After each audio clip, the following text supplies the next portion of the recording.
నేను శ్రావణి, తాండవ న్యూస్ కి స్వాగతం. కాకినాడలో మహిళలపై జరుగుతున్న దాడులను నిరసిస్తూ వైఎస్ఆర్సీపీ ఆధ్వర్యంలో ఆందోళన చేపట్టారు. ఇంద్రపాలెం అంబేద్కర్ విగ్రహం వద్ద నిర్వహించిన ఈ నిరసనలో మహిళల భద్రతపై ప్రభుత్వంపై తీవ్ర విమర్శలు చేశారు. కాకినాడ ఇంద్రపాలెం సెంటర్లోని డాక్టర్ బిఆర్ అంబేద్కర్ విగ్రహం వద్ద వైఎస్ఆర్సీపీ మహిళా విభాగం ఆధ్వర్యంలో నిరసన ప్రదర్శన నిర్వహించారు. రాష్ట్రంలో మహిళలపై జరుగుతున్న దాడులను ఖండిస్తూ మహిళలకు భద్రత కల్పించడంలో ప్రభుత్వం విఫలమైందని నాయకులు ఆరోపించారు. ఇటీవల జరిగిన ఘటనను ప్రస్తావిస్తూ బాధితులకు త్వరితగతిన న్యాయం చేయాలని, నిందితులపై కఠిన చర్యలు తీసుకోవాలని డిమాండ్ చేశారు. మహిళా పోలీస్ స్టేషన్లు, హెల్ప్ లైన్లు, ప్రత్యేక పెట్రోలింగ్ వ్యవస్థలను మరింత సమర్థవంతంగా అమలు చేయాలని ప్రభుత్వాన్ని కోరారు. ఈ నిరసన కార్యక్రమంలో వైఎస్ఆర్సీపీ మహిళా విభాగం నాయకులు, కార్యకర్తలు పాల్గొన్నారు.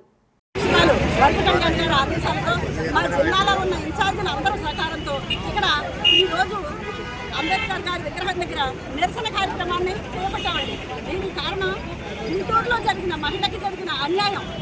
ఆ అమ్మాయిని ఒక తెలుగుదేశం నాయకుడు అమానుషంగా ఒక కుళాయి గొడవలో, ఇంటి గొడవలో, ఇంతకీ ఈ కుళాయి గొడవ ఇది చెప్తున్నామండి. దీనికి ముందు ఇంకొక బయటికి రాదు.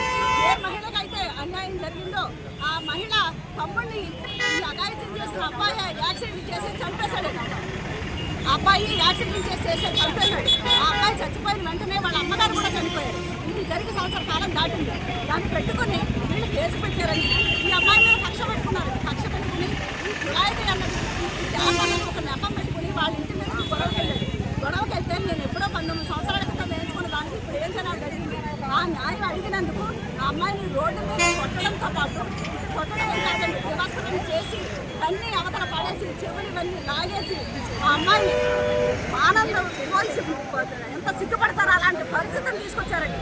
ఒంటి మీద నూలు పోగు లేకుండా చేసి ఆ అమ్మాయిని చేశారు. అలాంటి విషయంలో అలాంటి మహిళలకి రక్షణ కల్పించాలి, ఆ అమ్మాయికి న్యాయం చేయాలి. మహిళా హోమ్ మినిస్టర్ ఉన్న ఈ రాష్ట్రంలో మహిళల మీద ఇంత అగాయిత్యాలు జరుగుతుంటాయి. ఎందుకు ఈ హోమ్ మినిస్టర్ మహిళగా ఉన్న వల్లనే ఇన్ని అగాయిత్యాలు జరుగుతున్నాయా? ఇప్పటికైనా ఆ పదవి నుంచి తప్పుకొని ఒక మహిళగా ఆవిడ తప్పుకొని హోమ్ మినిస్టర్కి ఇంకొక బాధ్యతలు ఇస్తే మహిళల మీద అగాయిత్యాలు ఆగుతాయి, మహిళలకు న్యాయం జరుగుతుంది. చంద్రబాబు నాయుడు పరిపాలన వచ్చిన దగ్గర నుంచి కూడా రాష్ట్రాన్ని రావణ కాష్టగా మార్చేయడం జరిగింది. రాష్ట్రంలో మహిళలకు భద్రత అనేది లేదు. ఈ రోజు ఒక మహిళకు వ్యవస్థన జరిగింది అంటే అది మహిళా లోకం మొత్తం తలదించుకోవాల్సిన పరిస్థితి ఏర్పడింది. మహిళా లోకానికే కూడా సిగ్గుచేటు. ఈ రోజు ఈ మహిళలకు కూడా రక్షణ లేదు, భద్రత లేదు. ఎవరికి కూడా భద్రత లేని ప్రభుత్వం ఈ చంద్రబాబు నాయుడు గారి ప్రభుత్వం. వంగలపూడి అనిత గారికి ఇలాంటి విషయాలు ఏమీ కనిపించవు. హోంమంత్రి అయినప్పటికీ కూడా వంగలపూడి అనిత గారికి ఈ వ్యవస్థన కార్యక్రమం అనేది కూడా కనిపించలేదు.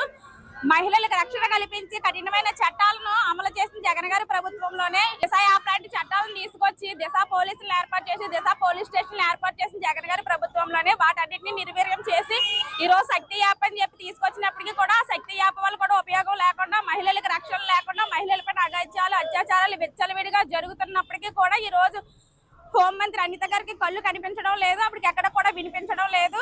ఆవిడ ఈ హోంమంత్రి అనే పదానికి కూడా ఆవిడ న్యాయం చేయలేకపోతున్నారు. కాబట్టి తగు బాధ్యతలు ఎవరైతే వ్యవస్థను చేశారో వారిపై తగు కఠినమైన చర్యలు తీసుకోవాల్సిందిగా యావత్ మహిళలకు అంతా కూడా సిగ్గుపడుతూ కూడా ఈరోజు చంద్రబాబు నాయుడు ప్రభుత్వాన్ని మేము ప్రశ్నించడం జరుగుతుంది. Thank you so much. Tandava News. For more updates, like, share and subscribe.